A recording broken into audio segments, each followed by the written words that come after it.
Good morning students, आज हम करेंगे class 10th chapter 4 exercise 4.4। Exercise 4.4 के बच्चों हम 2 क्वेश्चन पहले ही कर चुके हैं। आज हम करेंगे 3rd, 4th एंड 5th तीनों के तीनों क्वेश्चंस। ठीक है, अब देखिए 3rd क्वेश्चन क्या है। Is it possible to design a rectangular mango grow whose length is twice its breadth? ये क्या बोल रहा है, अगर ये पॉसिबल है कि जो रेक्टेंगुलर मैंगो है उसकी जो लेंथ है वो क्या है, ट्वाइस है उसकी ब्रेथ के साथ। हमें ये चीज फाइंड आउट करनी है। अगर ये लगा लीजिए, आप ये बोल रहा है कि अगर ये सिचुएशन पॉसिबल है तो आपको क्या फाइंड आउट करना है, लेंथ और ब्रेथ फाइंड आउट करनी है। ठीक है, और लेंथ और ब्रेथ के लिए उसने क्या कंडीशन दी है कि length is twice its breath, जो लेंथ है वो ट्वाइस यानी कि 2 गुना है उसकी ब्रेथ के साथ, and the area is 800 metre square. ठीक है, और जो एरिया है वो कितना है, 800 मीटर स्क्वायर है। If so find its length and breadth, तो हमें क्या निकालनी है, लेंथ और ब्रेथ निकालनी है। क्लियर है।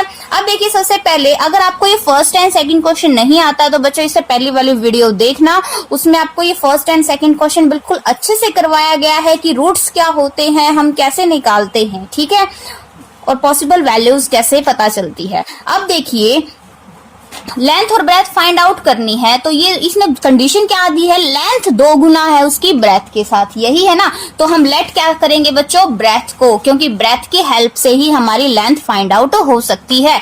लेट क्या कर लेंगे हम, let the breadth is equal to X metre, है ना, क्वेश्चन मीटर में है ना, तो हम क्या मान लेंगे, एक्स मीटर। क्लियर है। और देखिए अगर हमने ब्रेथ को एक्स मान लिया तो लेंथ कितनी हो जाएगी, लेंथ कितनी हो जाएगी, लेंथ क्या बोला है उसने, ब्रेथ से 2 गुना, तो कितनी हो जाएगी, 2x, कितनी हो जाएगी, 2x। क्लियर है।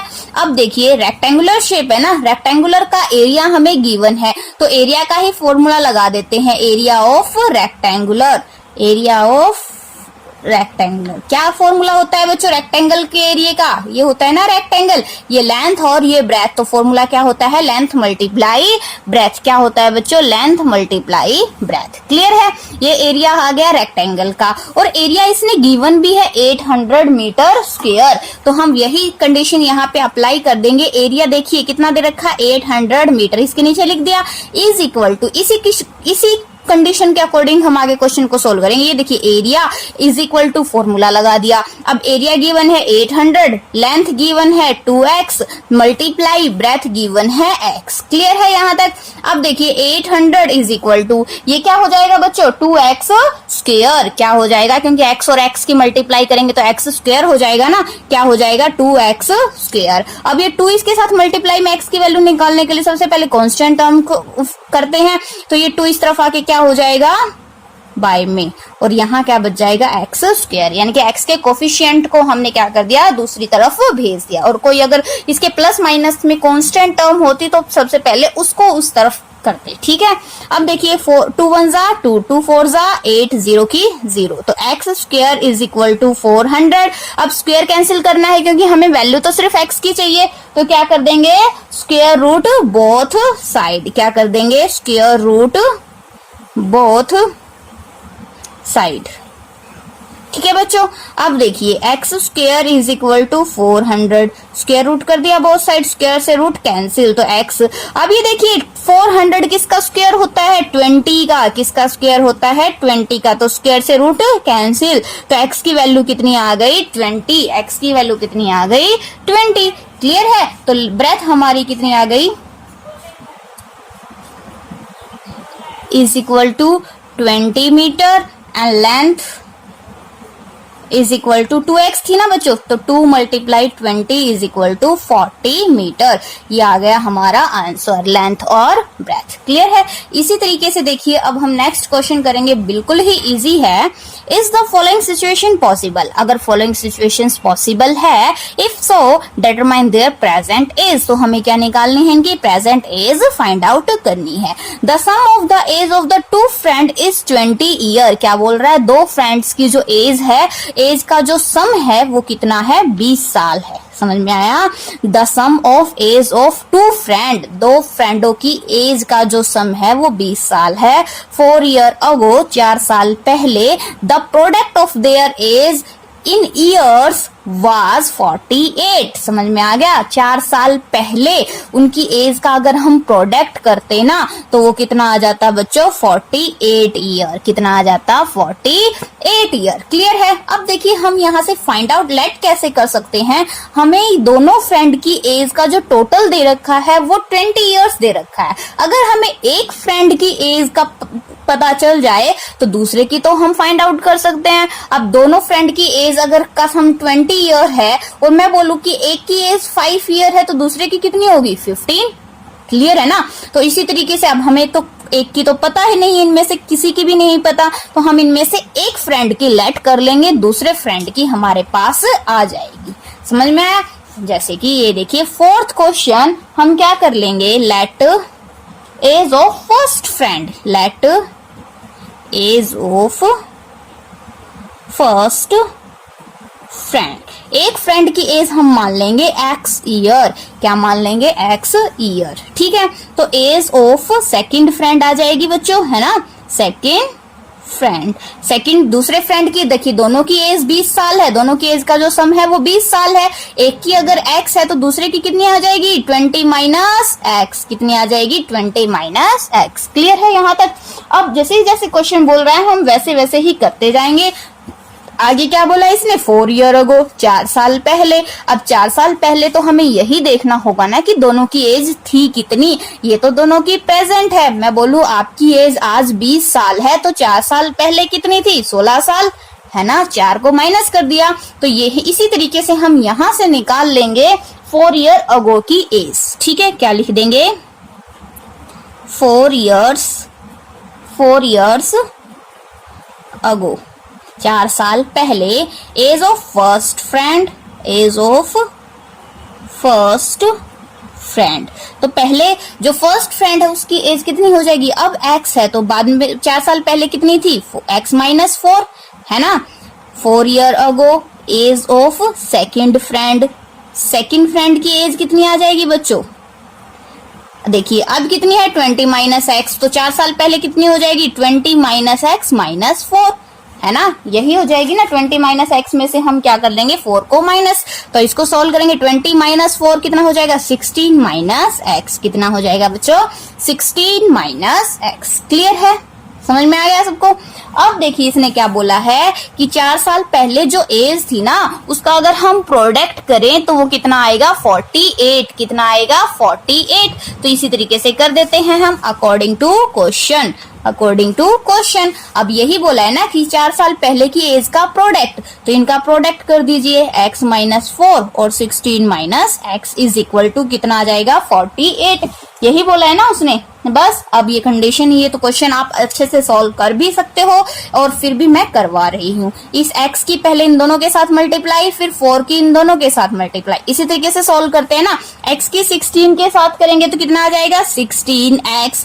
x की x के साथ ये देखिए माइनस का और ये प्लस का, साइन का बहुत इंपॉर्टेंस होती है बच्चों साइंस की, तो ध्यान से करना। x के x के साथ x स्क्वायर, ये माइनस ये प्लस, तो क्या आ जाएगा? माइनस। 16 के 4 के साथ करेंगे कितना आ जाएगा? 64। ठीक है, अब देखिए ये भी माइनस और ये भी माइनस, तो क्या आ जाएगी बच्चों? प्लस। क्या आ जाएगी? प्लस। क्लियर है यहाँ तक? अब देखिए 4 की x के साथ करेंगे कितना आ जाएगा? 4x is equal to 48। अब ये भी x वाली टर्म है और ये भी x वाली, ये आपस में सॉल्व हो सकती हैं। 16 और प्लस 4 तो दोनों क्या हो जाएगी? 20। दोनों क्या हो जाएंगे बच्चों? 20। क्लियर है? यहाँ से देखिए माइनस का x स्क्वायर और ये कितना हो जाएगा? प्लस का 20x माइनस का 64 इज इक्वल टू 48। माइनस का x स्क्वायर प्लस का 20x माइनस 64, ये इस तरफ आके minus 48 is equal to 0। Minus X square plus 20x, ये दोनों माइनस माइनस के, साइन माइनस के, और वैसे हो क्या जाएंगे बच्चों? प्लस। क्या हो जाएंगे? प्लस, तो ये आ जाएगा 112 इज इक्वल टू 0। अब देखिए एक्स स्क्वायर के सामने माइनस है, इससे थोड़ी सी कंफ्यूजन हो जाती है, इसी वजह से हम इसको क्या कर देते हैं, कॉमन लेके खत्म कर देते हैं। अब यहाँ से इस पूरे में से हम माइनस को कॉमन ले लेंगे तो एक्स स्क्वायर, ये प्लस का था तो माइनस का 20x, ये माइनस का था तो प्लस का 112 इज इक्वल टू 0, और ये जो माइनस है उस तरफ जाके कैंसिल हो जाती है, तो हमारा क्वेश्चन क्या बच जाएगा, सिर्फ और सिर्फ ये। ठीक है, अब आपके पास दो तरीके हैं, आप इसको फैक्टराइजेशन मेथड से भी कर सकते हो, है ना, और दूसरा आप जैसे कि हम डी निकालते थे ना, इसके फर्स्ट और सेकंड क्वेश्चन किया था हमने क्वाड्रेटिक इक्वेशंस वाला, उसी में हम नेचर निकालते थे ना, नेचर ऑफ रूट्स, सेम उसी तरीके से हम इसको आगे कर सकते हैं। अब डी कैसे निकालते थे, बी स्क्वायर माइनस 4ac, यही था ना डी का फॉर्मूला, तो डी निकालिए। बी हमारा क्या है, माइनस का 20, माइनस के 20 का स्क्वायर करेंगे कितना आ जाएगा 400, माइनस 4ac, ये तो अच्छे से कर सकते हो बच्चों, ये फर्स्ट पार्ट में हम बहुत अच्छे से कर चुके हैं, और अगर आपको फिर भी नहीं समझ में आ रहा तो वहां से आप कर लेना पहले फर्स्ट और सेकंड क्वेश्चन, तभी आप इन क्वेश्चंस पे आना। और मैं अब इनको यहाँ डिटेल में नहीं कर रही हूँ क्योंकि वीडियो बहुत ही ज्यादा लंबी हो जाती है बच्चों। ठीक है, अब 4ac करेंगे तो कितना आ जाएगा बच्चों, 448। ठीक है, अब देखिए 400 में से 448 को माइनस करेंगे तो डी की वैल्यू कितनी आ जाएगी, माइनस का 48। और फर्स्ट एंड सेकंड क्वेश्चन में हमने सीखा था कि डी हमेशा क्या होना चाहिए, greater than and equal to 0, लेकिन यहाँ पर डी की वैल्यू क्या आ रही है, लेस देन 0, है ना, लेस देन आ रही है ना, तो ये क्या हो जाएगा, इट इज नॉट पॉसिबल। तो ये सिचुएशंस जो थी वो पॉसिबल ही नहीं थी। समझ में आ गया, ये हो जाएगा हमारा आंसर। इस क्वेश्चन को हम आगे सॉल्व नहीं कर सकते, तो क्या आ जाएगा, it is not possible. Clear है, इस तरीके से आपको क्वेश्चन करना था। ठीक है बच्चों, अब देखिए इस एक्सरसाइज का लास्ट क्वेश्चन, इस एक्सरसाइज का भी लास्ट है बच्चों, इस चैप्टर का भी लास्ट। ठीक है, इस चैप्टर में वैसे बहुत दिन ले लिए हैं, कुछ मेरी वजह से ही लगा लो, कुछ प्रॉब्लम्स हो गई थी जिसकी वजह से मैं ये चैप्टर आपका कंप्लीट नहीं कर पाई, सॉरी उस चीज के लिए। अब देखिए लास्ट क्वेश्चन हम करते हैं, it is possible to design a rectangular park of parameter. क्या ये पॉसिबल है कि अगर हम एक रेक्टेंगुलर पार्क है, अगर ये पॉसिबल है तो हमें फाइंड आउट करना ऊपर वाले क्वेश्चंस की तरह। ठीक है, कि रेक्टेंगुलर पार्क जो है पैरामीटर का वो 80 मीटर है एंड जो एरिया है वो 400 मीटर स्क्वायर है। इफ सो, यदि ऐसा पॉसिबल है तो find the length and breadth, तो हमें लेंथ और ब्रेथ फाइंड आउट करनी है। पैरामीटर दे रखा है रेक्टेंगल का और दूसरा रेक्टेंगल का एरिया दे रखा है। क्लियर है बच्चों, अब देखिए हम कैसे निकालेंगे लेंथ और ब्रेथ। तो लेंथ और ब्रेथ को तो हमें लेट करना ही पड़ेगा। लेंथ और ब्रेथ के लिए उसने कोई कंडीशन दे नहीं रखी बच्चों।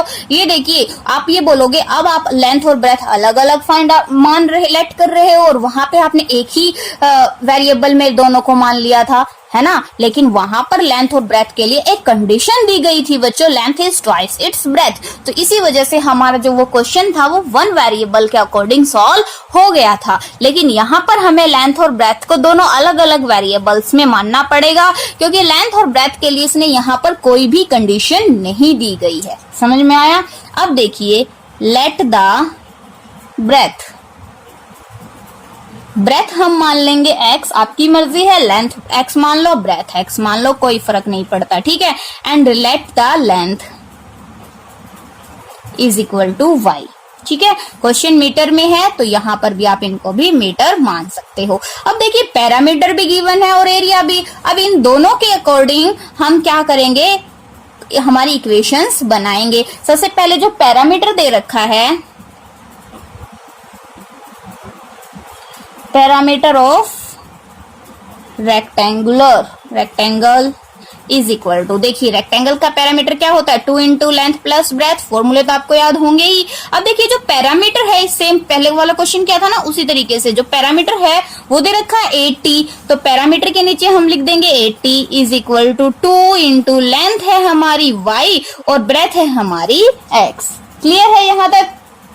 अब देखिए 80 इज इक्वल टू, ये हो जाएगा 2y प्लस का 2x। क्लियर है। अब देखिए यहाँ से हम एक वो ले लेंगे बच्चों, या आप ये जो दोनों 2 के साथ मल्टीप्लाई की है, इसकी बजाय आप 2 को सीधा इस तरफ भी कर सकते हो। बाय में आ जाएगा 2, यहां से बच जाएगा x प्लस वाई या y प्लस एक्स। 2 1 जा 2 40। ठीक है, तो x plus y is equal to आ गया 40। तो यहां से हम एक वेरिएबल की वैल्यू निकाल लेंगे, x की निकालेंगे, तो 40 माइनस वाई क्या हो जाएगी बच्चों, 40 माइनस वाई। क्लियर है। अब आगे क्या दे रखा है क्वेश्चन में, एरिया दे रखा है, तो लिख दीजिए area of rectangle, area of rectangle. अब रेक्टेंगल के एरिया का फॉर्मूला होता है लेंथ मल्टीप्लाई ब्रेथ। अब एरिया दे रखा है कितना बच्चों, 400 इज इक्वल टू लेंथ। देखिए, अब देखिए जो लेंथ है वो हमें